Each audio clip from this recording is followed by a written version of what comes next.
নগাঁও লোকসভা সমষ্টিত ভয়ংকৰ ঘটনা। জীৱিত লোকক মৃত সজোৱাৰ বাবে বঞ্চিত ভোটাধিকাৰ সাব্যস্তৰ পৰা।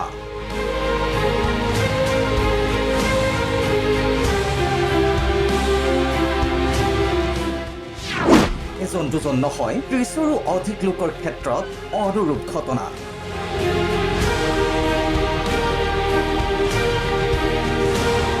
আজি পুৱা ৭ বজাৰ পৰা অনুষ্ঠিত লোকসভা নিৰ্বাচনৰ ভোটগ্ৰহণ। ৰাজ্যৰ ৫ সমষ্টিক্ৰমে দৰং, ওদালগুৰি, কৰিমগঞ্জ, শিলচৰ, ডিফু, নগাঁও সমষ্টিত অনুষ্ঠিত দ্বিতীয় পৰ্যায়ৰ নিৰ্বাচন। নিৰ্বাচনৰ ভোটগ্ৰহণ চলি থকাৰ মাজতে পোহৰলৈ আহিছে চাঞ্চল্যকৰ ঘটনা।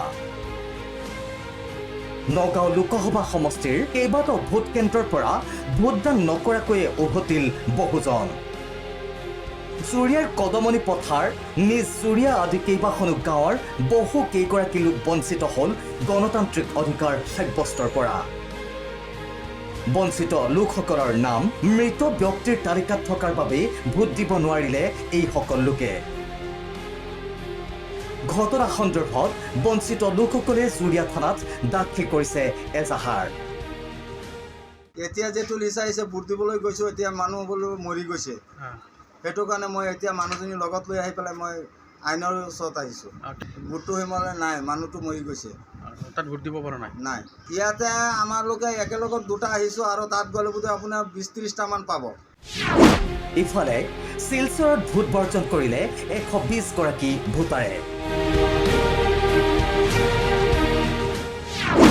জনপ্ৰতিনিধিয়ে কৰি অহা অৱহেলাৰ বাবেই ভোট বৰ্জন।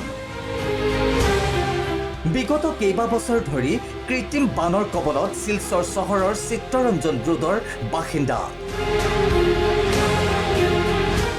স্থানীয় জনপ্ৰতিনিধি, জিলা প্ৰশাসনক বাৰম্বাৰ আবেদন নিবেদন কৰিও সুফল নোপোৱা ৰাইজে ভোট বৰ্জনেৰে সাব্যস্ত কৰিছে প্ৰতিবাদ। আমাদের এই বয়কটটা কিসের জন্য এটা তো আপনাদের জানা আছে। এটা তো আমাদের মানে এই এরিয়াটা এত নেগলেক্টেড।